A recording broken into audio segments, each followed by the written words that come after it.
Then Elisha said, Listen to the word of Yahweh. Thus says Yahweh, about this time tomorrow, a seah of fine flour will be sold for a shekel, and 2 seahs of barley for a shekel, in the gate of Samaria. And the royal officer on whose hand the king was leaning answered the man of God and said, Behold, if Yahweh should make windows in heaven, could this thing be? Then he said, Behold, you will see it with your own eyes, but you will not eat of it. Now there were 4 leprous men at the entrance of the gate, and they said to one another, Why do we sit here until we die? If we say, We will enter the city, then the famine is in the city, and we will die there, and if we sit here, we die also. So now come, and let us go over to the camp of the Arameans. If they spare us, we will live, and if they put us to death, we will die. So they arose at twilight to go to the camp of the Arameans. Then they came to the outskirts of the camp of the Arameans, but behold, there was no one there. Now the Lord had caused the camp of the Arameans to hear a sound of chariots and a sound of horses, even the sound of a great military force, so that they said to one another, Behold, the king of Israel has hired against us, the kings of the Hittites and the kings of the Egyptians, to come upon us. Therefore they arose and fled in the twilight, and forsook their tents and their horses and their donkeys, even the camp just as it was, and fled for their life. So these lepers came to the outskirts of the camp and entered one tent and ate and drank. Then they carried from there silver and gold and clothes, and they went and hid them, and they returned and entered another tent and carried from there also and went and hid them. Then they said to one another, We are not doing right. This day is a day of good news, but we are keeping silent. If we wait until morning light, punishment will overtake us. So now, come, let us go and tell the king's household.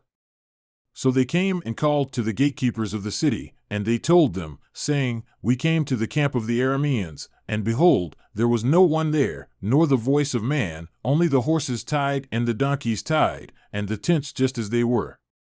And the gatekeepers called and told it within the king's household. Then the king arose in the night and said to his servants, I will now tell you what the Arameans have done to us. They know that we are hungry, therefore they have gone from the camp to hide themselves in the field, saying, When they come out of the city, we will capture them alive and get into the city. And one of his servants answered and said, Please, let some men take 5 of the remaining horses, which remain in the city. Behold, they will be in any case like all the multitude of Israel who remain in it. Behold, they will be in any case like all the multitude of Israel who have already come to an end, so let us send and see. They took therefore 2 chariots with horses, and the king sent after the camp of the Arameans, saying, Go and see. Then they went after them to the Jordan, and behold, all the way was full of clothes and equipment which the Arameans had thrown away in their haste. Then the messengers returned and told the king. So the people went out and plundered the camp of the Arameans.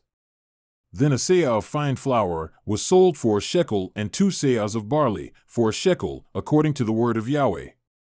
Now the king appointed the royal officer on whose hand he leaned to have charge of the gate, but the people trampled on him at the gate, and he died just as the man of God had spoken, who spoke when the king came down to him. So it happened just as the man of God had spoken to the king, saying, 2 seahs of barley for a shekel, and a seah of fine flour for a shekel, will be sold tomorrow about this time at the gate of Samaria. And the royal officer had answered the man of God and said, Now behold, if Yahweh should make windows in heaven, could such a thing be? And he had said, Behold, you will see it with your own eyes, but you will not eat of it. And so it happened to him, for the people trampled on him at the gate, and he died.